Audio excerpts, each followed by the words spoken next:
Hello and welcome everybody, I'm Barbarian and this is Victoria 3's Dev Diary number 10 Infrastructure, and I'll be honest with you, there is a lot to work with. Now in this Dev Diary, I'm very happy with the Dev Diary itself. You will see why in a second. There was something I thought about in the last video and I am so excited that this actually appears to be the case. We're not going to cover the comments or the dev responses from last week in this video. I will cover that in a separate video tomorrow because I do think that discussion is really valuable to me. I love hearing the feedback that all of you have and I love engaging with it because it does give me different angles. But there's just so much on that front, and in this video what I want to do is basically do the dev diary and then do the screenshot analysis of the latest update. It's the July update, right? In that July update, there were a bunch of new screenshots. I would like to take a look at that, because there's some stuff there that I like, there's some stuff there that I don't like. There was, of course, also an incredibly dapper gentleman in that video. You should definitely watch it. The link is, without a doubt, in the description. So yeah, just so you know, tomorrow is the time where we look at last week's comments and the dev responses, because, oh my god, there were so many dev responses in that thread, and there were so many comments coming from you. We really need that time. But today we got infrastructure. Sorry for the white screen, I can't change it. This is at least a better presentation, so let's just take a look at this. Infrastructure is an important mechanic for the economic simulation of the game, simulating the cost of moving goods over land and creating the necessary, infrastructure to support wide-scale industrialization. So, what they established already, to industrialize you do need tools, which is basically a trade good, and these tools, of course, need to go where they need to go, and of course, that is where infrastructure plays a major role, but also, of course, in the general goods redistribution all over your empire.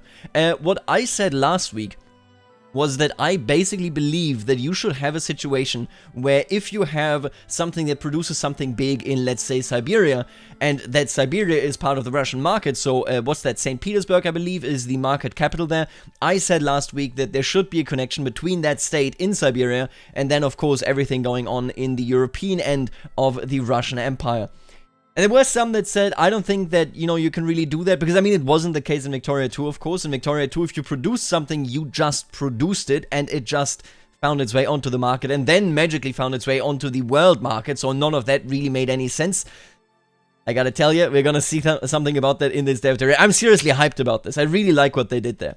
Infrastructure and infrastructure usage, which together determine its market access, is what a state has in relation to infrastructure. So, so long as the infrastructure in the state is greater than or equal to the infrastructure usage, everything is fine and the state maintains a market access of 100%. But if usage starts exceeding the available infrastructure, market access will be reduced by an amount proportional to how much of the usage is not being serviced. So, we talked about this as well. This is, of course, one of those things, where we're looking at this, and in the very early screenshots, in these super early screenshots, I think that is exactly how we here on this channel and in the community looked at market access and understood it. It makes a lot of sense, and we have seen how this is influenced in the national markets. If you, we're going to see an example of that in a second, but if you have worse infrastructure, then less of your goods or fewer of your goods will actually make it to the market, and vice versa, in, impacting the price on both ends.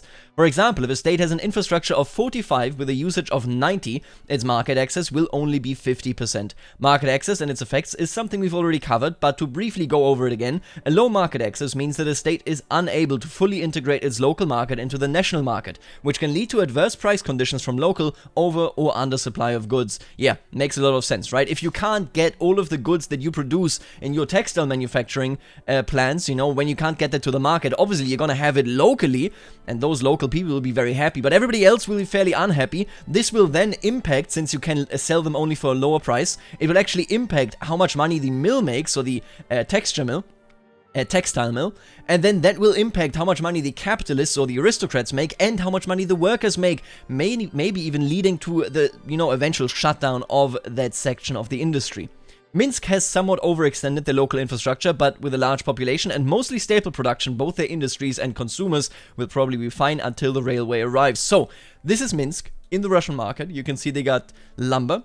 They have pH and this. Man, I think we had this. Doesn't this mean the population is loyal? Maybe it doesn't actually mean that. It might just be a military thing. I'm not sure. Anyway, infrastructure 30, usage 32, market access 93%. Is that correct?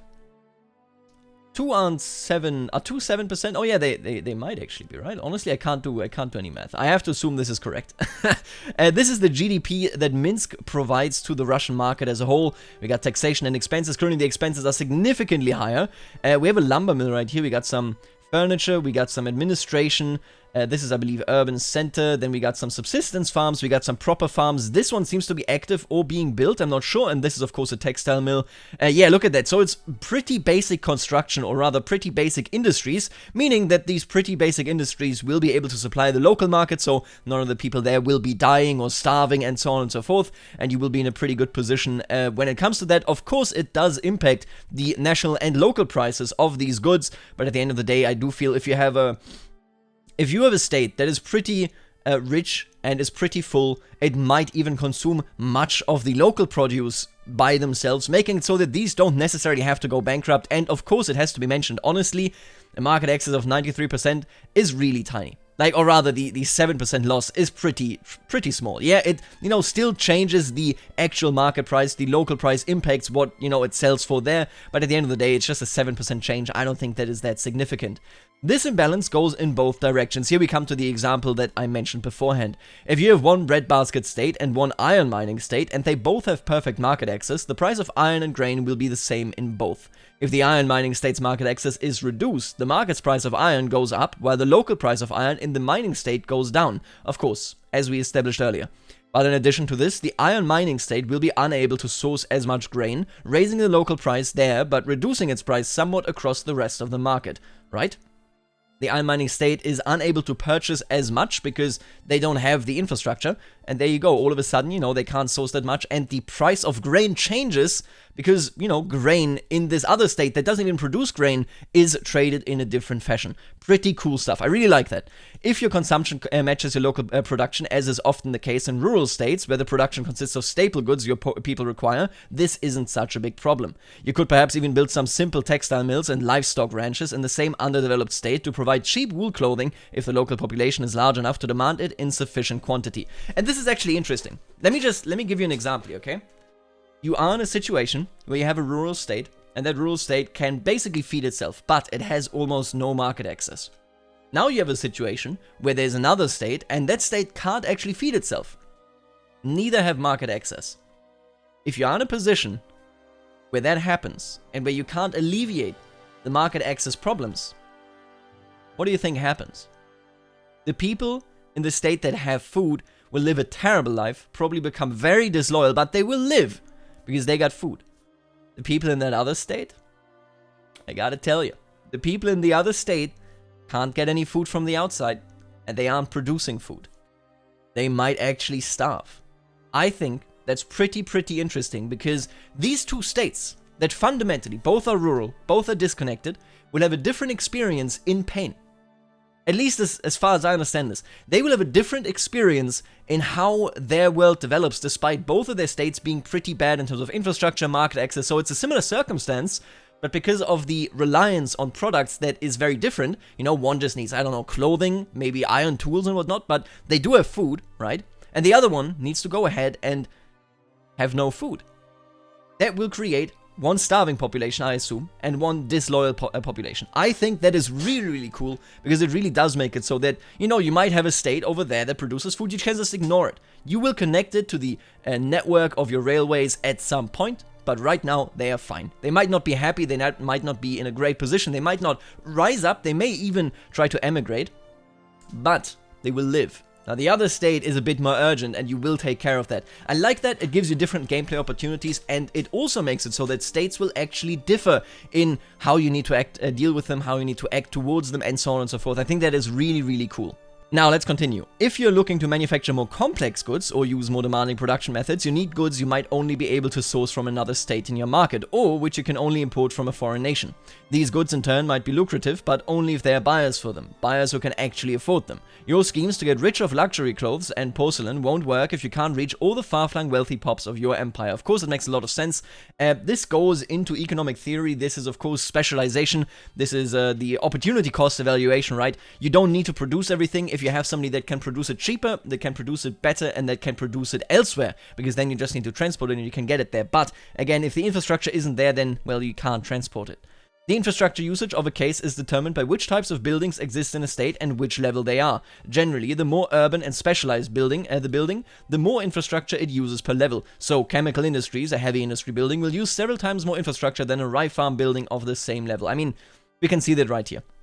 We got, I assume all of these are of the level 1 because it says right here, you know, it doesn't indicate anything else. We got the government administration, furniture manufacturers, textile mills, and logging camps, and rye farms. Actually, you know what, now that I look at this, we can actually check this. So we have, we got 3 of these, we got 8 of these. Okay. Alright, okay, so we got 8 of these, Jesus. We got 13 here, so that is indeed, yes, 643. Interesting. Wait, let me check this then. So we have the rye farms. The rye farms would be these. We got 4 of them, and they actually produce 1 in 1. Logging camps produce 1 in 1 as well, because it's 8-8. Then we got 8 textile mills and 6 furniture manufactories.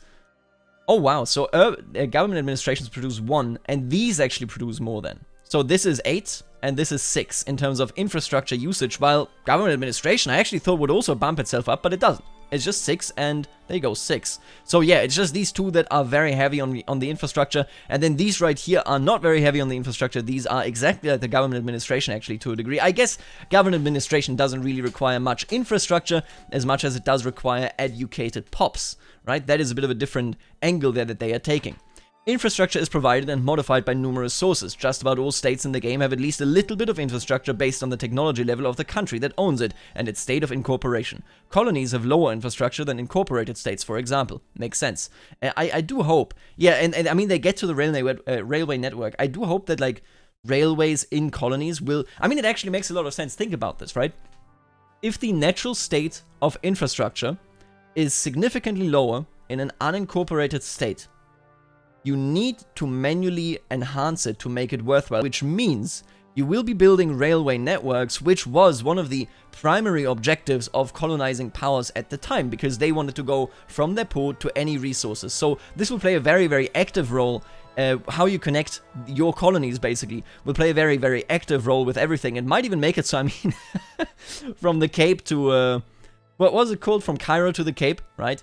Might even make that a worthwhile plan to a degree, because it means that you can then connect all of the center that is so difficult to reach via your railroads, because the natural, infrastructure is fairly low, but then you come in with the railroads. That's actually really neat. As we've previously mentioned, railways is a building that produces transportation and intangible goods sold to pops, but they are also your main source of infrastructure. Infrastructure providing, here we go.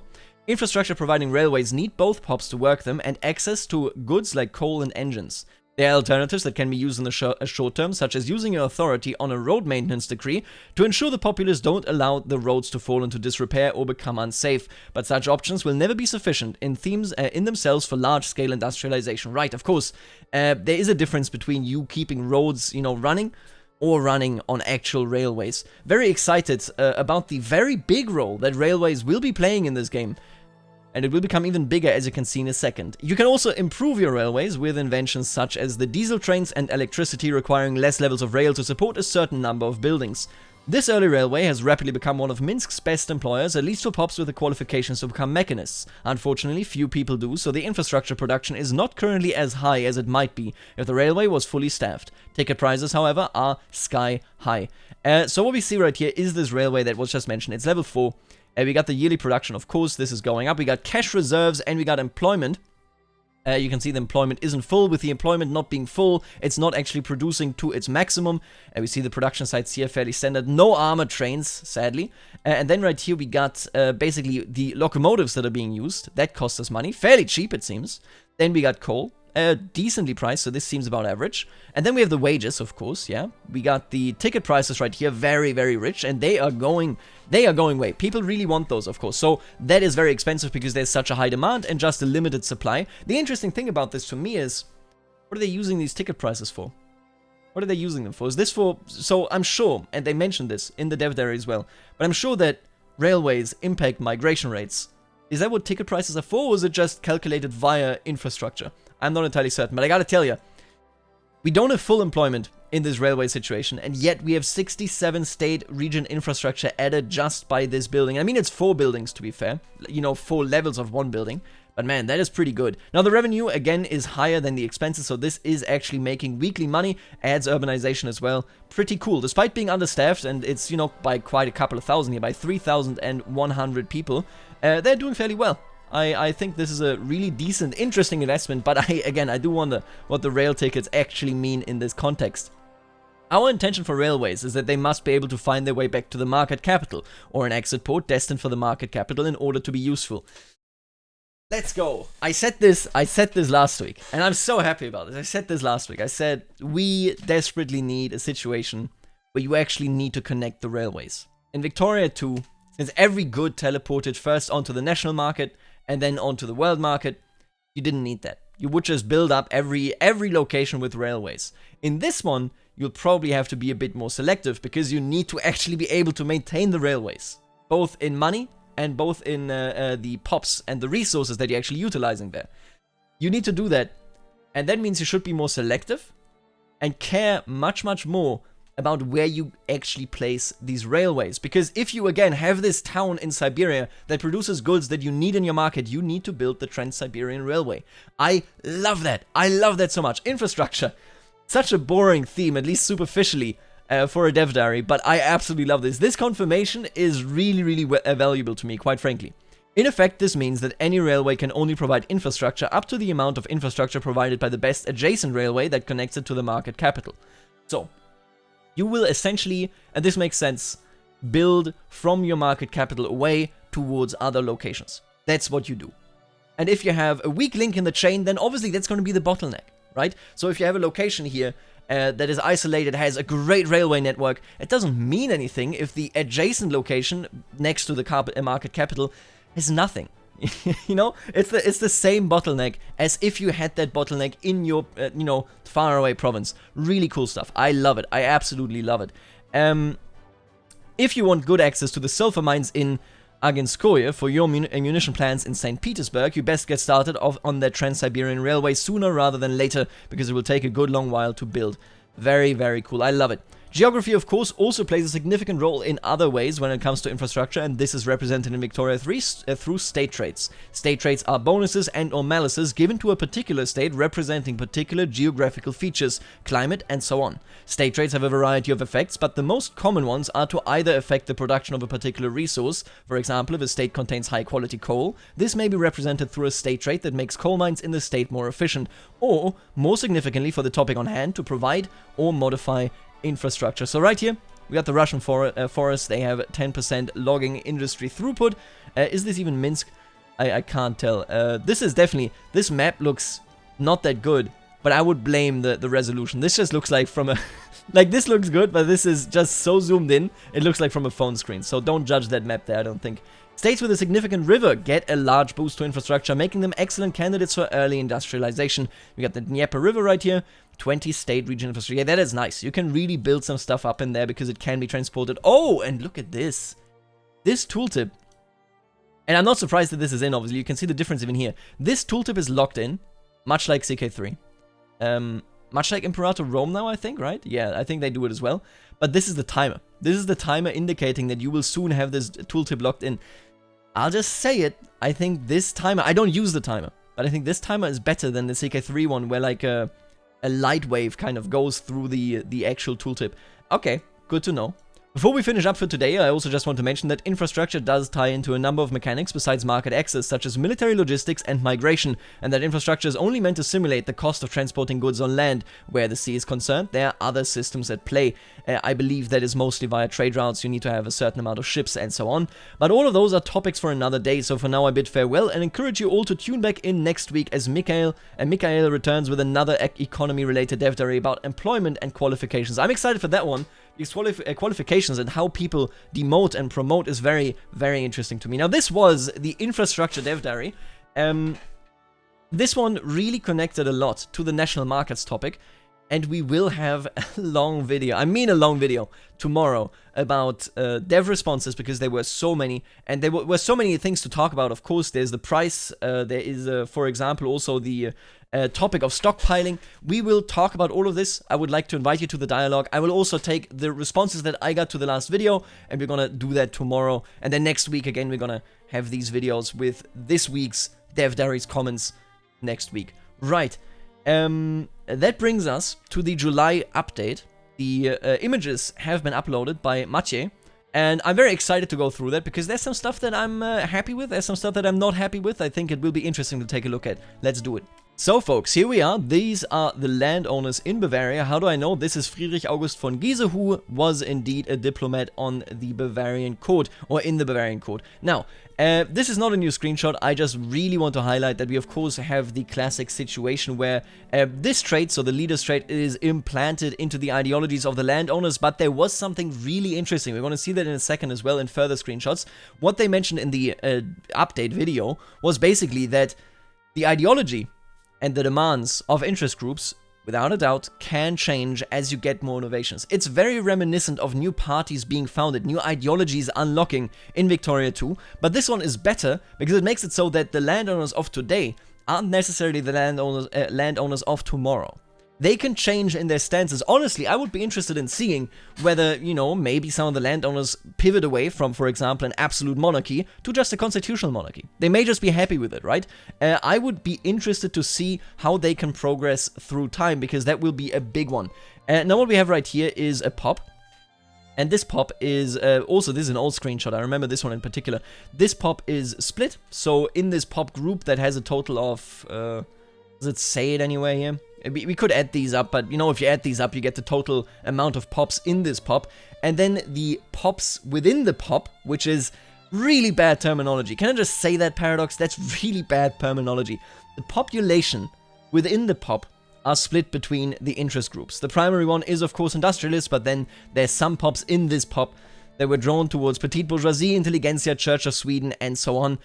So yeah, old screenshot as well, but you know, just to get you back into the interest group mindset. Now, this is noblesse oblige. We've talked about this one as well. This one is active because the landowner group is powerful enough and likes you enough. So both of these need to be present. If they're marginalized, as you can see here, then this wouldn't activate, and this will activate if they are loyal to you, which is a +10 relationship, and we have it right here, that the landowners, for example, are a +4. I don't know what the scale of this is like. I assume 10 might be the maximum. Maybe you can go even higher, but, you know, 10 seems to be pretty high. 4 seems to be on the way to basically pretty high already. Here we have the intelligentsia. Michal Sowinski, probably not how you pronounce that, is leading it. They are happy, meaning that they're already activating this one. So this one is a very strong boon, I guess, because you need a loyalty here. And here you apparently don't need loyalty. It's just approval, happy +6. They're the intelligentsia. Let's take a look at what they do. Maybe this is they don't want, you know, feudal style sort of ownership of people, not slavery, but that sort of thing. This is against the king, clearly. This is against religion. This is for peace, I would assume. And this is, what do you think this is? Maybe to reduce the army size? Maybe this is related to war declarations, this is the army size, I'm uncertain. This seems like something cultural. Of course, it's the intelligentsia. Both of these actually seem cultural. This seems like agitation, if you ask me, but, you know. And then this right here, of course, looks like you get some increase, maybe in prestige, something like that anyway. What I want to highlight here is that we have, and this is important to me, because this is a negative about this. Keep this in mind. Keep this in mind. I assume Michal Sowinski may be Polish. Probably I'm entirely wrong though. I must admit, I'm not that knowledgeable on like naming practices. Right here we got Václav Chlapowski. Look at him as well. Okay, we've seen this outfit before in this one down here in the French cleric pop type. And then here we have the same hat. And I already want to get to that. Why do I want you to look at it? Basically, I think what we have right now is nothing more than a general Western clothing sort of type thing, right? Where you don't have German, French, Russian, Italian, Spanish, you just have Western. I assume, maybe it's just European, quite frankly. I assume then you maybe have a Muslim, you know, maybe, you know, regional. That's where I'm coming from. I think that is the scale of clothing that we're looking at. Maybe we'll just have East Asian, maybe we'll just have Indian, but Indian commonly gets mixed up as well with like Persian clothing, for example, in these games. I assume that Americans might just be using European clothing. I think that the variety of clothing in Victoria 3, and it's a lot of clothing that you will have to provide, or would have to provide. I want to make that clear as well. It's a lot of clothing. that you would have to have, because you would have to have clothing in France for 1836, for 1870, for 1900, and for 1930. That's insane, right? I hope we understand each other. I wish we had it, but I don't think we do. I think this very much looks like, hey, this guy, you know, what was this, Krakow? He's just, basically, he just dresses like the French priest as well. It doesn't matter. It's the exact same clothing. I'm not saying this is inaccurate clothing, but what I mean is there's no, like, insignia, there's nothing like that identifies him as, for example, a Krakowian. And then the top hat, of course, you know. I'm not saying there wasn't a style. I'm not saying this isn't accurate. But in the way that they use assets, they really just like to choose these general areas. We have it in CK3. We have it in Imperator Rome. And I think it will be the same exact thing here. I don't like it. Oh, this is the popularity. Oh, okay. Interesting. But yeah, I don't like it. But I will say, you know, could be better, could be worse, basically. It's a minor visual thing, but I just wanted to highlight that because I did notice it. Now, he's a political operator, and he is persistent, a pacifist and Catholic, 52 years old, and a politician. What a loser. Right here, we have a very interesting screenshot. So this is the Republic. The next election is in 1855. We have the trade unions, intelligentsia, devout, rural folk, petite bourgeoisie, industrialists, landowners, and armed forces. This is Krakow. Isn't this the same guy? I'm pretty sure that's the same guy, yeah. Absolutely. Look at him. It's the same guy. Okay, so this is Krakow. The interesting thing, and we can actually see it here, Stanislav Pak, yeah, this is definitely Krakow, so it appears to be Polish. The interesting thing here about this is that these interest groups can actually, and this was mentioned as this screenshot was shown, which is why I bring it up now, these interest groups can actually change their ideologies. I'm so hyped about this.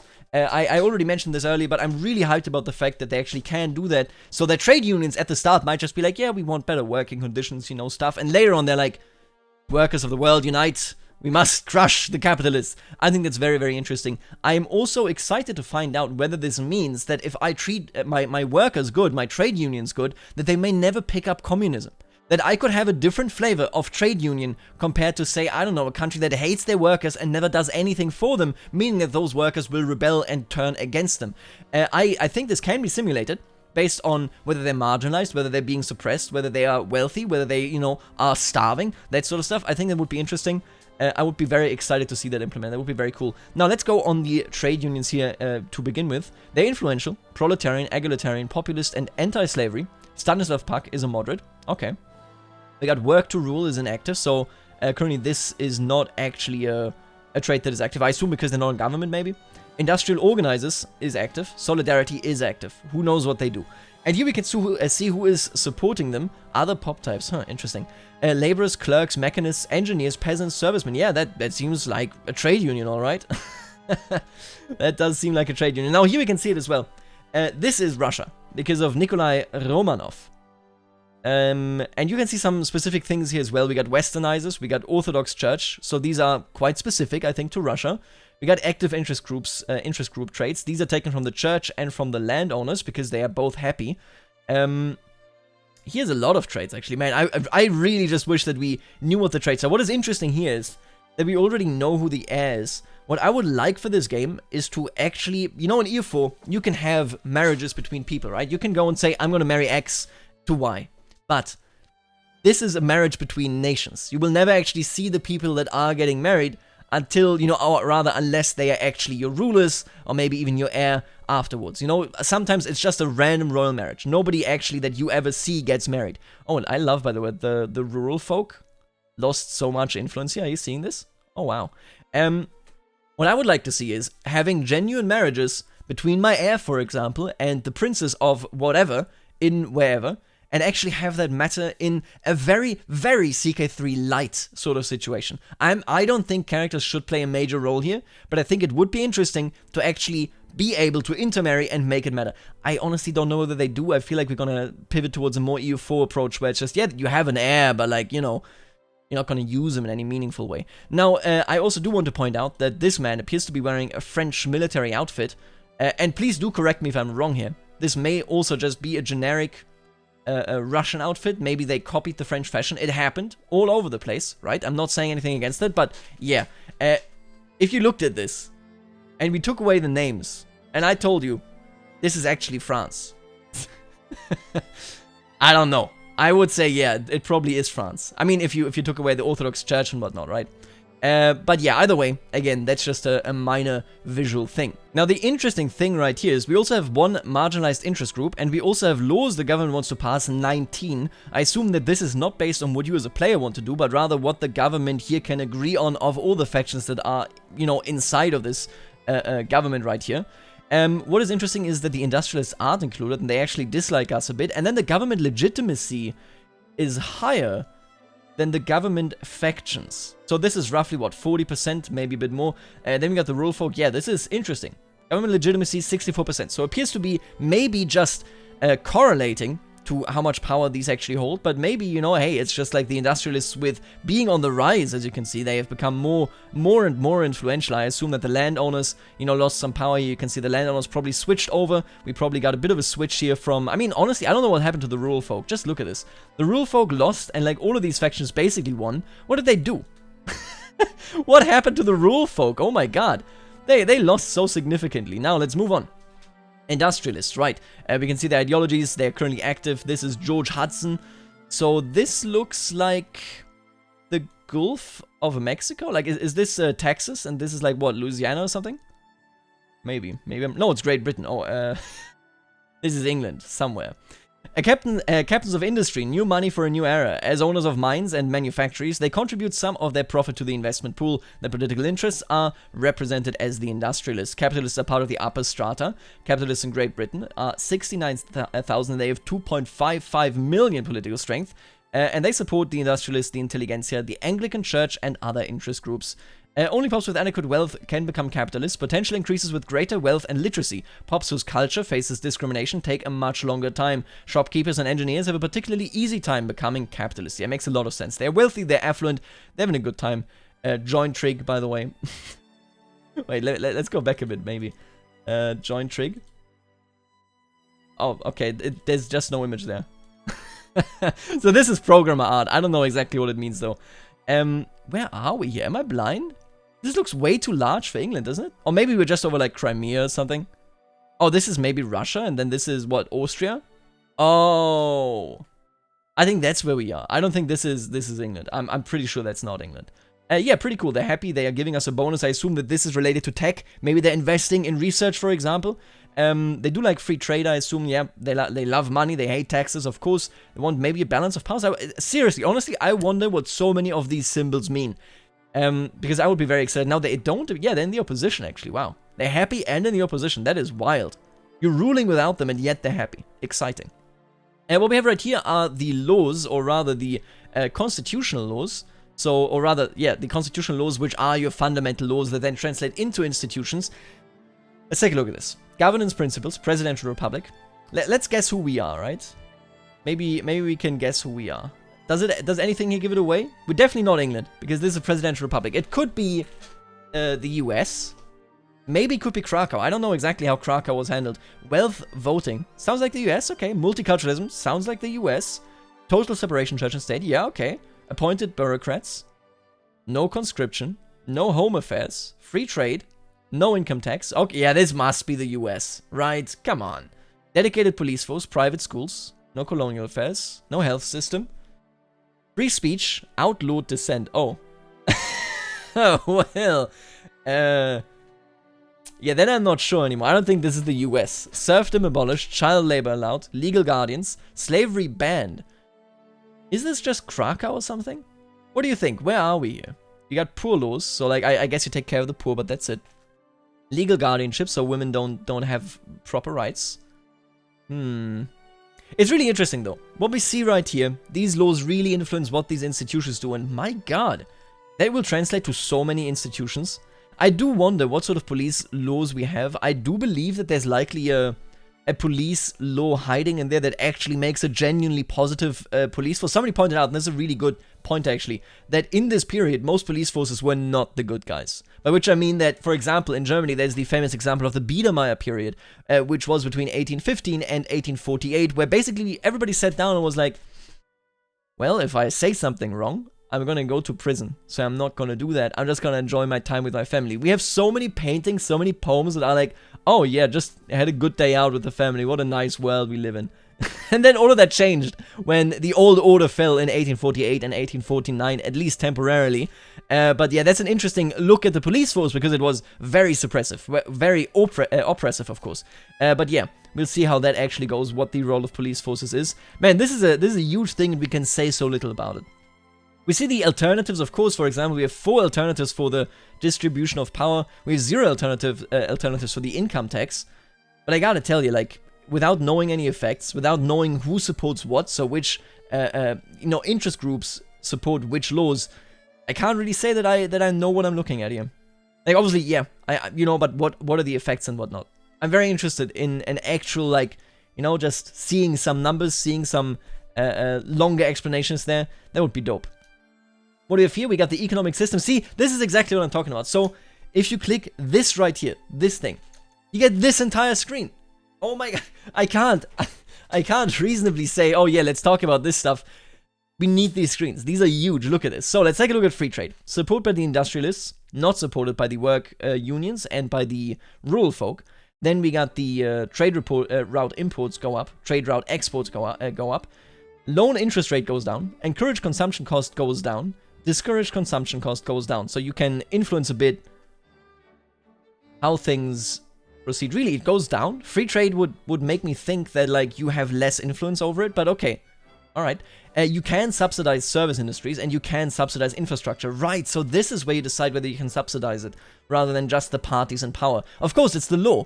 You can kick out any party at any point from your government, but that doesn't mean that you should then be able to subsidize everything immediately. You need to pass new legislation. So yeah, free trade allows you to subsidize these things. Plus 50% capitalist investment pool contribution, very cool. Unlocks multiple new production methods, very cool. Requires one of the following: disallowed by serfdom and labor rights. Okay, interesting. Which interest groups approve and disapprove of this? It's up here. We already know. Oh, no, these are only the ones in government, aren't they? That's a weird government. Industrialists and these? That can't be right. Oh, these two are in government, I think. No way. What? How are the industrialists and the laborers in one government? That's, honestly, it's possible. That's corporatist governments right there. What else do we have? Isolationism, mercantilism, agrarianism, command economy. You can't enact this one, because this one is too low. You could enact all of these, as you can see right here. But it would take a very long time. 8 years. That's pretty long. That's nice. Honestly, you click this button and then it takes you 8 years to actually shift over, and you need to get lucky that the power structure of the people that are in your parliament don't change. This system is so much better than Victoria II laws. Oh my god.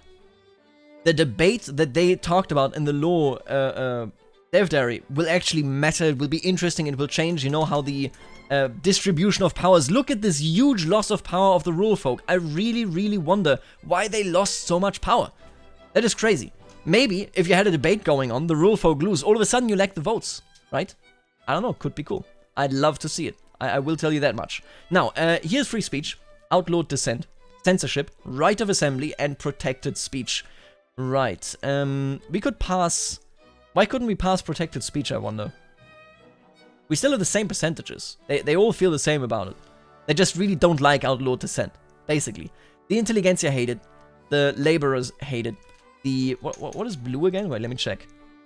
Petite bourgeoisie. Right. Petite bourgeoisie, the devout, and the armed forces like it. They love that stuff, of course. Weekly authority goes up. Interesting. Technology spread goes down. We need to learn about technology soon. Honestly, man, there's so many questions, but it's all so exciting. Interest group pop attraction from suppressions goes down. So, okay, if you suppress someone, that means that people might be drawn to them, but not with this one because they can't talk about it. Interest group pop attraction from promotion goes up because that's the only thing they're allowed to talk about. Makes sense. Yeah, I understand. Interesting though. This does bring us into a position. If you don't, so you are the only force that actually tries to enact these laws from what we know. No party will ever just go, I hereby propose this, right? Because they want you to have control of your state, basically, of your nation.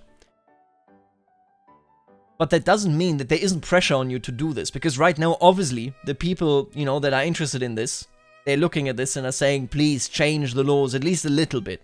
I don't understand why this is grayed out, but doesn't matter. Maybe we haven't established it yet. Either way, in an innovation, for example.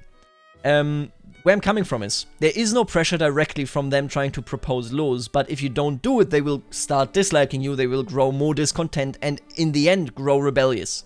So there will be a result here, actually. You need to keep track of that. Okay. I actually like that a lot. I'm not sure. I think this means they're in government, but I'm not sure. Because this is also an odd mix. Intelligentsia and the labor groups. Not impossible, mind you, but a bit of an odd mix. Especially in 1836. Church and state, total separation. The intelligentsia likes it. The armed forces, the devout and the rural folk dislike it. Religions will be accepted based on always. Right, okay, you don't discriminate anybody based on religion. That's what this law says, basically. Requires, disallowed by theocracy in governance principles. Alright, yeah, that makes sense. You can't have theocracy, of course. State religion, freedom of conscience. Wait, you know what? Now I actually need to... Am I losing my mind? I need to... I want to look at this. Theocracy and governance principles. Constitutional laws. That would be... Where? Probably here. Probably governance principles. Ah, here we go. Okay, sorry. Took me some time, but I really wanted to find that. Yeah. Okay, that makes sense. We got... not that much approval here, of course. People don't like it that are very conservative. The conservatives appear to have a lot of power. Then the laborers, for example, don't care. Laborers can be very religious. There's, of course, the Christian labor movement at the time. The Christian approach to economic organization in general. So that is quite nice. Freedom of conscience and state religion. I do wonder what that state religion... You need to be able to choose it somewhere, right? You need to be able to choose somewhere what your state religion is. But we haven't learned anything about that yet. And then right here we got the colonial affairs, so these are institutions. This institution is degrading, because that one is no longer supported, this one is updating, and this one is also degrading. Yeah, quite nice. I like that it's a progress that doesn't happen instantly. Yeah, it's a good thing. And then right here we have a bit more... do we need to learn anything? I think all of these are fairly basic. Yeah, that's not... We already had the religious schools. Let's talk about these ones. Social security, industrialist political strength goes up, minimum wealth goes up, workplace safety office. Mortality of laborers employed in mines. So I assume, by the way, that this one might mean... Honestly, I don't know. It might mean that this is a law that primarily, like, bails out companies. But I don't think so. This probably is, like... It could be the paternalistic point of view that German industrialists had, where they would, for example, say, hey, you work in my company, you can't join any labor unions, but you do get pensions and whatnot. I pay for that. It could be this system. Mortality of laborers, so this goes down. This is workplace safety, makes sense. Dangerous working conditions goes down, wonderful. Education access, conversion, and so this is again religious schools. Radicals from standard of living decreases. And minus 15% state penalties from turmoil. Alright, so even if somebody is really in the gutter, they're less likely to rebel and they're less likely to join the rebels.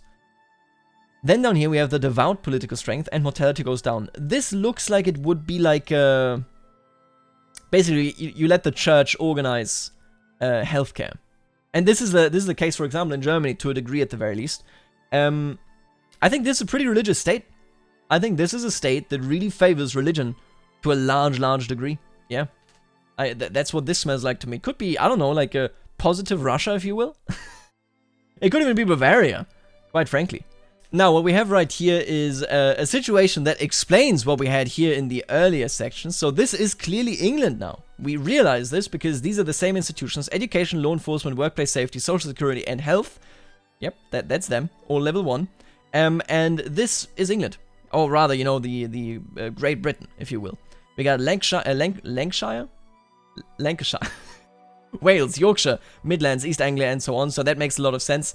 We are in a deficit, actually. We're running on a deficit because we got 30 million pops, which is quite sizable. We got some tax waste that happens because of the bureaucracy deficit. That makes also sense, yeah, for sure. We earn less from the actual taxes, whether they never get raised in the first place, whether somebody is basically corrupt, taking them for themselves. We don't know. Doesn't really matter. What matters is that, yeah, we are in a deficit.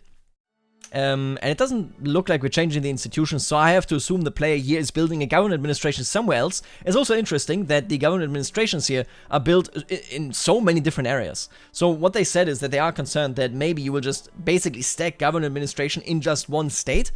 In this case, they didn't do it. I wonder why. There's no inherent benefit, basically, except, of course, you need a population that is actually adequate to run a government administration. But, yeah, no, interesting. They actually spread it out. I wonder why. A colonial resettlement, colonization, 50% colonial migration pool. And that is general, so that is not just for one location. Enables the colonial affairs institution. Colonial resettlement is providing colonial affairs with 40%. Wow, yeah, that is big. Colonial growth generation speed multiplier. This is a really good law if you want to strengthen your colonies. Sadly, you seem to not be able to differentiate between which colonies this affects. I really do wish that you could set that on the colony level then. And here we have exploitation. Tension decay is slower, so because you are so aggressive with your colonies, if you fight for those colonies, the tension will go down slower. Then we got plus 10% throughput in throughput in colonies, -1 standard of living in colonies, enables the colonial affairs institution and makes it so that, wait, the colony growth is the same? Yeah, that's the same. But I guess the migration pull isn't active here. Okay, but it's still, if you have a colonial affairs office in the first place, the growth generation speed multiplier will apply, you know, no matter what. But yeah, that's basically the same effect, except the law itself has a different effect, but the institution is apparently the same. Yeah, look at that. Alright, but that was it for all of these. Again, tomorrow we're gonna have something else. We're gonna have the dev responses from the last dev diary. We're gonna have your comments. This video is already very long, so yeah, a good thing that I'm saving it out there, I think. Thank you for joining. Let me know what you think about all of the things that we talked about. There is so much content in this, and I can't wait to actually get my hands on Victoria 3 at some point in the future. Seriously, I'm so excited, especially after the infrastructure topic was confirmed correct. Especially after these screenshots of the ideologies being able to shift within the interest groups. That is some cool stuff. Again, my only criticism here is really the visual thing that basically everybody kind of looks the same. If you're from Europe, then, you know, that's what it is. I think that could be better. But I also think that this is basically what we should be expecting, I suppose. I mean, CK3 has, what is it, Western, Steppe, Mediterranean, like a Muslim basically, and then Indian, right? Those are the clothing options that we have. That's 4 clothing options. That's not that much. I think this is basically about where we are.